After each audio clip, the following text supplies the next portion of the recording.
Welcome to our KPC Daily Devotional.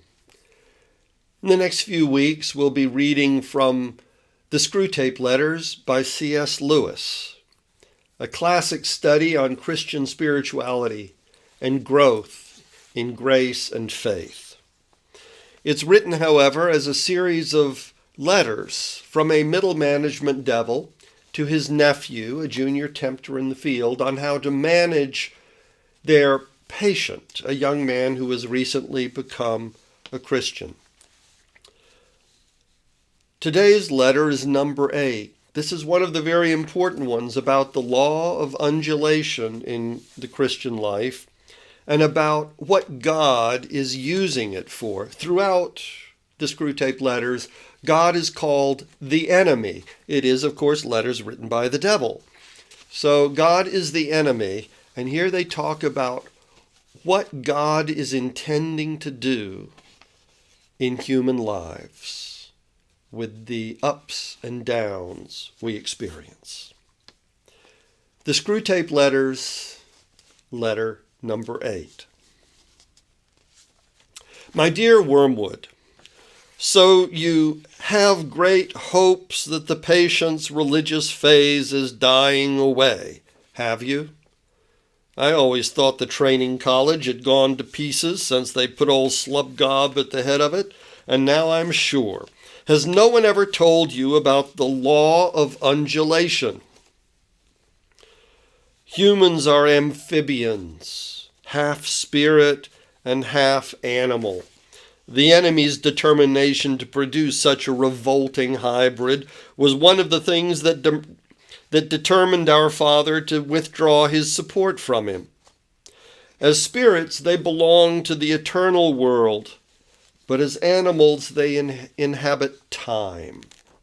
This means that while their spirit can be directed to an eternal object, their bodies, passions, and imaginations are in continual change, for to be in time means to change.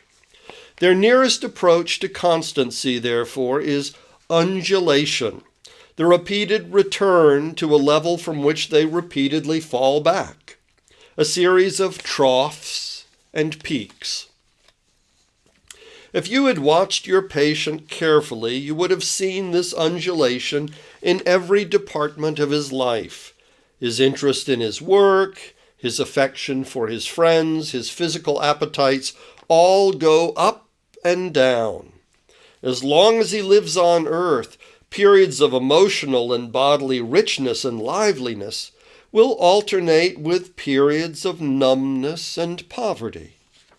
The dryness and dullness through which your patient is now going are not, as you fondly suppose, your workmanship. They are merely a natural phenomenon which will do us no good unless you make good use of it. To decide what the best use of it is, you must ask what use the enemy wants to make of it, and then do the opposite. Now, it may surprise you to learn that in his efforts to get permanent possession of a soul, he relies on the troughs even more than on the peaks. Some of his special favorites have gone through longer and deeper troughs than anyone else. The reason is this. To us, a human is primarily food. Our aim is the absorption of its will into ours, the increase of our own area of selfhood at its expense. But the obedience which the enemy demands of men is quite a different thing. One must face the fact that all the talk about his love for men and his service being perfect freedom is not, as one would gladly believe, mere propaganda, but an appalling truth. He really does want to fill the universe with a lot of loathsome little replicas of himself, creatures whose life on its miniature scale will be qualitatively like his own, not because he has absorbed them, but because their wills freely conform to his. We want cattle who can finally become food. He wants servants who can finally become sons. We want to suck in. He wants to give out. We are empty and would be filled. He is full and flows over. Our war aim is a world in which our Father below has drawn all other beings into himself. The enemy wants a world full of beings united to him, but still distinct. And that is where the troughs come in. You must have often wondered why the enemy does not make more use of his power to be sensibly present to human souls in any degree he chooses and at any moment. But you now see that the irresistible and the indisputable are the two weapons which the very nature of his scheme forbids him to use. Merely to override a human will, as his felt presence in any but the faintest and most mitigated degree would certainly do, that would be for him useless. He cannot ravish. He can only woo. For his ignoble idea is to eat the cake and have it. The creatures are to be one with him and yet themselves. Merely to cancel them or to assimilate them will not serve. He is prepared to do a little overriding at the beginning. He will set them off with communications of his presence which, though faint, seem great to them, with emotional sweetness and easy conquest over temptation. But he never allows this state of affairs to last long.